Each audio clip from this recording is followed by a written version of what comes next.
अस्सलामुअलैकुम यूईटी के तमाम स्टूडेंट्स। उम्मीद है कि बेटा तमाम स्टूडेंट्स क्या खैरियत से होंगे।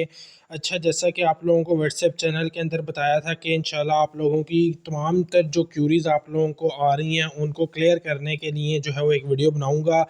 तो जो बच्चों ने लास्ट वीडियो के ऊपर कमेंट्स में क्वेश्चंस पूछे थे, तो उनकी मैंने जो है एक फ़हरिस्त तैयार कर ली है जो ज़्यादातर सवाल पूछे गए हैं। तो अब मैं उनके जो है वो वन बाय वन आप लोगों को आंसर करूँगा।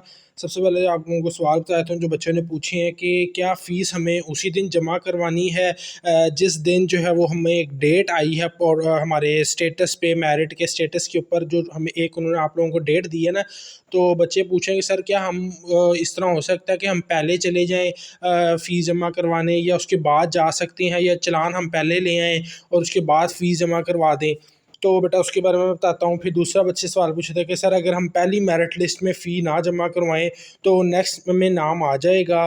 फिर डॉक्यूमेंट्स किस कैंपस में जमा करवाने हैं, बच्चों के सवाल आ रहे थे कि सर हमारा नारोवाल कैंपस में हुआ है तो हमें डॉक्यूमेंट्स लाहौर में जमा करवाने हैं कि नारोवाल में जमा करवाने हैं। फिर अगर किसी भी मेरिट लिस्ट में नाम नहीं आता तो फिर क्या करें, और डाउनग्रेडिंग क्या हो सकती है, और अगली लिस्ट में कितना मेरिट कम होगा। फ्रीजिंग हो सकती है कि हम अपनी प्रेफरेंस को फ्रीज़ कर लें, और प्रेफरेंस क्या चेंज हो सकती है कि नहीं। तो बेटा ये आप लोगों के कुछ जो है वो कॉमन क्वेश्चन थे जो ज़्यादातर बच्चे पूछ रहे थे। तो अब इनका मैं इंशाल्लाह वन बाय वन आप लोगों को आंसर करता हूँ। तो सबसे पहले तो बेटा जिन बच्चों ने क्वेश्चन पूछा है कि सर हम फ़ीस क्या उसी दिन जमा करवानी है जिस दिन हमें डेट आई है, या इस तरह हो सकता है कि हम उस दिन चले जाएं और उस दिन जाके हम सिर्फ वाउचर ले आएँ अपना डॉक्यूमेंट्स वेरीफाई करवा के, और जो है वो फ़ीस जो है वो फिर हम बाद में जमा करवा दें।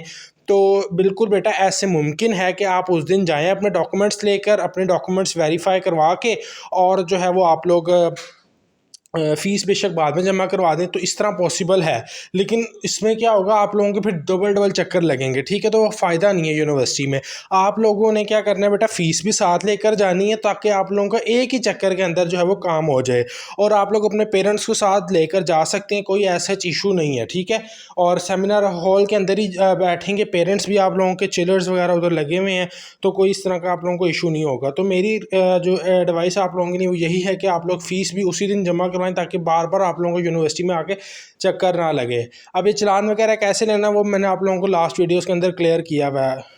फिर अगला क्वेश्चन बच्चों ने पूछा है कि सर अगर हम पहली मेरिट लिस्ट में फ़ीस ना जमा करवाएं, कि जिनका मेरिट लिस्ट में अभी किसी लोअर प्रेफरेंस में नाम आ गया सर, और बच्चे पूछेंगे हम अगर अभी फ़ीस ना जमा करवाएं, अगली मेरिट लिस्ट में हमारा जो है वो अपर प्रेफरेंस अपडेट हो जाएगी हमें लग रहा है, तो फिर हम फ़ीस जमा करवा सकते हैं। तो बेटा अगर आप लोग ये बात जहन नशीन कर लेंगे, अगर आप लोग अभी फ़ीस जिस भी प्रेफरेंस में आपका नाम आया अगर फ़ीस सबमिट नहीं करवाएंगे एडमिशन फ़ीस, तो आप लोगों को वो सीट आप लोगों की कैंसिल हो जाएगी।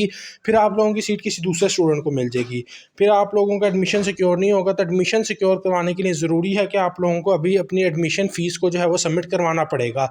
एडमिशन फ़ीस सबमिट करवाएंगे फिर ही आप नेक्स्ट मेरिट लिस्ट के लिए एलिजिबल होंगे। अगर एडमिशन फ़ीस नहीं सबमिट करवाएंगे तो नेक्स्ट मेरिट लिस्ट से आप लोगों का नाम खारिज कर दिया जाएगा। क्लियर। देन फिर नेक्स्ट क्वेश्चन बच्चे पूछे थे कि सर डॉक्यूमेंट्स किस कैंपस में जमा करवाने हैं, हमारा फैसलाबाद में नाम आए तो क्या फैसलाबाद में डॉक्यूमेंट जमा करवाने हैं। तो बेटा डॉक्यूमेंट्स जो हैं वो सिर्फ मेन कैंपस के अंदर जमा होते हैं, और वो यूईटी लाहौर है।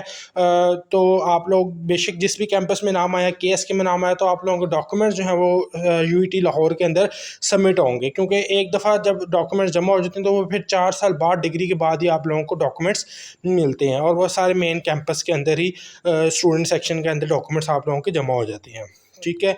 फिर अगला क्वेश्चन बच्चे पूछते थे कि सर अगर किसी भी मेरिट लिस्ट में नेम नहीं आता तो फिर क्या करें, मतलब फर्स्ट में भी नहीं आया, सेकंड में भी नहीं आया, थर्ड में भी नहीं आया, फोर्थ में भी नहीं आया, फिर मैं क्या एडमिशन हमारा कैंसिल हो जाएगा, फिर हमें कोई चांस मिलेगा। तो बिल्कुल एक चांस आप लोगों को मिलता है, जो आप लोगों को एक डाउनग्रेडिंग लिस्ट शो हो रही है उसके अंदर वो आप लोगों को फिर जिन प्रेफरेंस चेंज का ऑप्शन देते हैं, सिर्फ उन बच्चों को प्रेफरेंस चेंज का ऑप्शन आता है जिनका किसी भी लिस्ट के अंदर नाम नहीं आया होता। तो जिनका किसी भी लिस्ट में नाम नहीं आता वो अपनी फिर प्रेफरेंस चेंज करते हैं, और देन फिर डाउनग्रेडिंग लिस्ट लगती है, उसके हवाले से फिर उनका जो है वो मेरिट में नेम आ जाता है। फिर डाउनग्रेडिंग हो सकती है, तो बेटा डाउनग्रेडिंग नहीं हो सकती, इसलिए मैंने जब प्रेफरेंस वाली वीडियो में आप लोगों को बताया था कि बड़े ध्यान से आप लोगों ने प्रेफरेंस सेलेक्ट करनी है, क्योंकि डाउनग्रेडिंग और या फ्रीजिंग वाला कोई भी सिस्टम नहीं होता।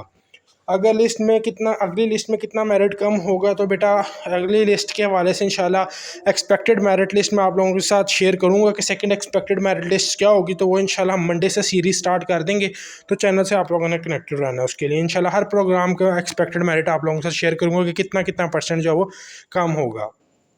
फ्रीजिंग हो सकती है, तो अभी आप लोगों को बता दिए कि फ्रीजिंग या डाउनग्रेडिंग नहीं होती। और प्रेफरेंस चेंज हो सकती है, तो प्रेफरेंस चेंज सिर्फ अब उन बच्चों को ऑप्शन मिलेगा जिनका चारों मेरिट लिस्ट में किसी भी मेरिट लिस्ट में नाम नहीं आएगा।